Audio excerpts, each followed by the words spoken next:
Bismillahirrahmanirrahim. Assalamualaikum warahmatullahi wabarakatuh. Alhamdulillah. Wassalatu wassalamu ala rasulillah wa ala alihi wa ashabihi wa mawala. Jamaah yang semoga dirahmati Allah subhanahu wa ta'ala. Alhamdulillah, dengan beribu-ribu nikmah Allah Jalla wa'ala masih mempertemukan kita dengan bulan suci Ramadan, yang semoga kita jadikan bulan Ramadan ini adalah bulan yang mungkin Ramadan terakhir kita, dengan harapan kita benar-benar mengupgrade amalan kita meningkatkan amalan kita buat bulan Ramadan ini berbeda dengan bulan-bulan lainnya.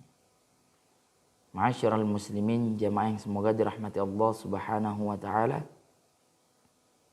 Di kesempatan yang berbahagia ini insyaallah kami akan menarik satu kisah yang sudah familiar di antara kita, kisah-kisahnya, yaitu kisah yang bertema sedermawan sahabat Abdurrahman bin Auf. Ma'asyiral muslimin azzakumullah wa iyyai. Siapa yang tidak kenal dengan sahabat Abdurrahman bin Auf? Abdurrahman bin Auf di awal masuknya ke dalam agama Islam, bahkan beliau tidak memiliki apapun. Ketika beliau hijrah ke Madinah, lalu Rasulullah SAW mempersaudarakan beliau dengan sahabat Sa'ad bin Ar-Rabi'ah. Sahabat Sa'ad bin Ar-Rabi'ah tatkala itu menawarkan kekayaannya kepada sahabat Abdurrahman bin Auf. Bahkan beliau berkata kepada Abdurrahman bin Auf, "Wahai Abdurrahman, sahabatku, saudaraku, sungguhnya aku memiliki kebun kurma yang begitu luas. Silahkan engkau ambil, silahkan engkau urus. Sungguhnya aku memiliki 2 istri. Silahkan pilih di antaranya yang paling cantik, maka aku akan menceraikannya untukmu." Namun jemaah sekalian yang dirahmati Allah subhanahu wa ta'ala, jawaban daripada sahabat Abdurrahman bin Auf ini sangat penuh hikmat, sangat serat makna, membuktikan kepada kita bahwasanya ikhtiar seorang hamba jika benar-benar dengan penuh kesungguhan, dengan niat mencari wajah Allah, ridha Allah subhanahu wa ta'ala, pasti di sana ada jalan. Fa inna ma'al usri yusra. Di setiap kemudahan yang kita hadapi, pastilah akan, di setiap kesulitan yang kita hadapi, pastilah akan ada kemudahan yang akan Allah bentangkan jalannya di hadapan kita. Sahabat Abdurrahman pada saat itu berkata kepada sahabat Sa'ad bin Ar-Rabi'ah. Beliau berkata, "Wahai sahabatku, aku ucapkan beribu-ribu terima kasih padamu karena begitu baik.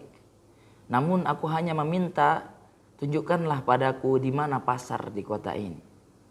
Hingga akhirnya sahabat Sa'ad bin Ar-Rabi'ah menunjukkan pasar kepada sahabat Abdurrahman bin Auf. Lalu di sana sahabat Abdurrahman bin Auf mulai berdagang, mulai dari nol.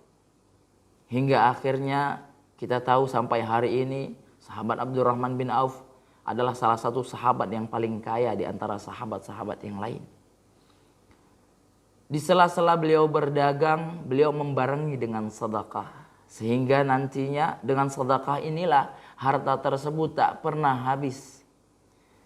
Bahkan dalam kisah, tatkala kafilah rombongan sahabat Abdurrahman bin Auf datang, pada saat itu membawa 700 ekor unta beserta perlengkapannya. Hingga akhirnya gemuruh debu-debu penuh memenuhi kota pada saat itu. Para sahabat gembira dengan kedatangan sahabat Abdurrahman bin Auf yang membawa 700 ekor unta beserta isi-isinya. Namun pada saat itu Sayyidah Aisyah berkata kepada para sahabat yang lain, "Ada apa itu? Mengapa kota penuh dengan debu? Mengapa ramai? Gemuruh apa di sana?" Salah seorang sahabat menjawab, "Wahai Sayyidah Aisyah, sesungguhnya rombongan kafilah Abdurrahman bin Auf telah sampai. Beliau membawa 700 ekor unta beserta isi-isinya, perlengkapan, bahan makanan pokok dan lain sebagainya." Kemudian Sayyidah Aisyah berkata, "Sungguhnya aku pernah mendengar Rasulullah alaihi salatu wasallam bersabda, sungguh Abdurrahman bin Auf akan masuk ke dalam surga dengan merangkak karena banyaknya harta yang ia miliki." Mendengar hadis tersebut, salah seorang sahabat menyampaikan kepada Abdurrahman bin Auf, sehingga Abdurrahman bin Auf bersegera untuk menjumpai Sayyidah Aisyah dan berkata, "Wahai Sayyidah Aisyah, sungguhnya jika aku mampu masuk surga dengan berdiri, maka aku akan berinvestasi, maka aku akan membelanjakan seluruh apa yang aku punya ini di jalan Allah Subhanahu wa taala." Kemudian sahabat Abdurrahman bin Auf meninfakkan, mensedekahkan 700 ekor untanya beserta isinya untuk kemaslahatan muslimin pada saat itu, jemaah sekalian. Bahkan dalam kisah yang lain, tatkala sahabat Abdurrahman bin Auf di awal-awal merintis berdagang, jadi dalam sehari beliau mendapatkan keuntungan 1 peti emas, jemaah sekalian. Kemudian karena ia berhasil mengumpulkan keuntungan 1 peti emas, tatkala ia hendak tidur beristirahat memejamkan kedua matanya, ia dihantui oleh rasa takut akan perkataan Rasulullah SAW bahwasannya beliau adalah salah seorang sahabat yang masuk surga dengan merangkak. Beliau meletakkan kematian di pelupuk matanya sehingga beliau berkata kepada istrinya, "Wahai istriku, jika besok Abdurrahman bin Auf meninggal dunia, maka sungguh 1 peti emas ini tidak ada lagi kenikmatannya. Dan sungguh 1 peti emas ini akan dipertanggungjawabkan di hadapan Allah Subhanahu wa taala. Lantas apa yang harus aku lakukan terhadap 1 peti emas ini, wahai istriku?" Alhamdulillah, pada saat itu istrinya terus mensupport, terus mendukung suaminya. "Wahai suamiku, sedekahkanlah, infakkanlah keuntungan kita hari ini kepada masyarakat yang membutuhkan pertolongan kita, kepada masyarakat fakir dan miskin, kepada anak-anak yatim." Hingga akhirnya sahabat Abdurrahman bin Auf sebelum tidur membagikan keuntungan pada hari itu kepada rumah-rumah fakir, miskin dan anak-anak yatim. Keesokan harinya beliau kembali berdagang. Sepulang dari berdagang, betapa kaget istrinya, justru keuntungan hari kedua ia mendapatkan 2 peti emas, jemaah sekalian. Makin peninglah sahabat Abdurrahman bin Auf ini dan berkata pada istrinya, "Wahai istriku, kemarin 1 peti emas saja kita sudah pening. Hari ini justru saya mendapatkan 2 peti emas." Kemudian istrinya berkata, "Belanjakan, bantu orang-orang yang membutuhkan."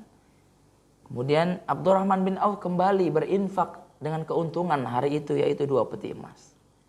Kemudian hari berikutnya beliau kembali berdagang. Sepulang dari berdagang, lebih kaget lagi jemaah sekalian. Ternyata keuntungan pada hari itu beliau mendapatkan 3 peti emas. Semakin banyak beliau bersedekah, semakin banyak Allah berikan balasan di dunia. Bahkan dalam riwayat dikatakan tatkala Abdurrahman mengangkat batu, tidaklah ia mendapati melainkan ia mendapatkan emas di bawah batu tersebut. Begitu terus, tak kunjung habis harta sahabat Abdurrahman bin Auf. Hingga dalam riwayat disebutkan tatkala para sahabat pulang dari perang, karena perang ini membutuhkan waktu berbulan-bulan, Sehingga para sahabat pada saat itu kebun kurmanya terbengkalai, tidak ada yang mengurus. Hingga kurma-kurmanya pada saat itu busuk. Ini adalah momen yang dipakai oleh sahabat Abdurrahman bin Auf. Ini kesempatan. Hingga akhirnya Abdurrahman bin Auf pergi ke pasar. Kemudian mengumumkan kepada para sahabat, wahai para sahabatku, wahai para sahabat sekalian, barang siapa di antara kalian yang memiliki kurma busuk, maka aku akan membelinya dengan harga normal. Ini menjadi kesempatan bagi para sahabat yang lain. Karena pada saat itu mereka sangat membutuhkan. Sehingga kurma busuk tersebut daripada tidak terpakai, tidak bisa digunakan, dijuallah oleh sahabat Abdurrahman bin Auf. Karena banyak para sahabat yang menjual kurma busuk kepada sahabat Abdurrahman bin Auf, hampir habis. Sahabat Abdurrahman bin Auf hampir miskin karena kejadian tersebut. Disitulah justru sahabat Abdurrahman bin Auf mendapatkan ketenangan di dalam hatinya, jemaah sekalian. Hingga akhirnya karena harta yang ia miliki hampir habis, qadarullah masya'a fa'al. Tiba-tiba datang utusan raja dari Yaman pergi ke pasar tersebut seraya berkata, wahai para penduduk sekalian, sesungguhnya di antara kalian yang memiliki kurma busuk, maka aku akan membelinya dengan harga 10 kali lipat kurma biasa. Para sahabat terheran pada saat itu. Ada apa gerangan? Mengapa engkau ingin membeli kurma busuk dengan harga 10 kali lipat? Wahai para penduduk sekalian, sesungguhnya di daerah Yaman hari ini sedang terjangkit wabah penyakit yang mematikan. Kemudian tabib kami merumuskan, meracik obat-obatan yang salah satu sumbernya adalah dari kurma busuk. Maka raja mengutusku ke sini untuk mencari kurma busuk tersebut dan membelinya dengan harga 10 kali lipat daripada kurma biasa. Mendengar hal itu, para sahabat sudah tidak memiliki kurma busuk. Lalu mereka berkata, kami tidak memiliki kurma busuk. Semua sudah dibeli oleh Abdurrahman bin Auf. Hingga akhirnya utusan raja dari Yaman tersebut menjumpai sahabat Abdurrahman bin Auf dan membeli seluruh kurma busuk yang ia miliki. Jemaah masyarul muslimin yang dirahmati Allah Subhanahu wa taala. Terbukti apa yang disampaikan Rasulullah alaihi salatu wasallam dalam hadis riwayat Imam Muslim. Beliau alaihi salatu wasallam bersabda, "Ma naqasat shadaqatu min mal." Sesungguhnya sedekah, sesungguhnya infak tidak akan mengurangi harta. Terbukti jamaah sekalian, bagaimana bentuk usaha sahabat Abdurrahman bin Auf yang ingin memiskinkan dirinya, justru malah Allah Jalla wa'ala membalas dengan kelipatan yang berlipat ganda. Sebagaimana yang Allah sampaikan di dalam Quran surah Al-Baqarah, Allah Jalla wa'ala menggambarkan kepada kita orang-orang beriman, Mathalul ladzina yunfikuna amwalahum fi sabilillah. Gambaran orang-orang yang berinvestasi, gambaran orang-orang yang berniaga pada Allah Subhanahu wa taala, membelanjakan hartanya di jalan Allah Subhanahu wa taala, kamatsali habbah, sebagaimana kita membeli satu biji, satu benih, kita tanam, ambatat sab'a sanabil, benih itu menumbuhkan 7 tangkai, fi kulli sumbulatin mi'atu habbah, setiap tangkai ada 100 kebaikan.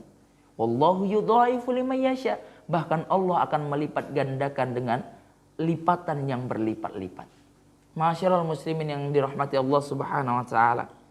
Kisah ini menjadi gambaran kita bahwasannya semakin kita yakin dengan apa yang kita berikan pada Allah Subhanahu wa taala, yakinlah bahwasanya pasti ada kebaikan-kebaikan yang akan Allah berikan. Baik kebaikan tersebut Allah langsung bayar cash di dunia, ataupun Allah simpan dengan menjadi tabungan amalan kita di akhirat nanti. Masyarul muslimin yang dirahmati Allah Subhanahu wa taala, inilah yang bisa kami sampaikan. Kurang lebihnya kami mohon maaf. Billahi taufiq wal hidayah. Assalamualaikum warahmatullahi wabarakatuh.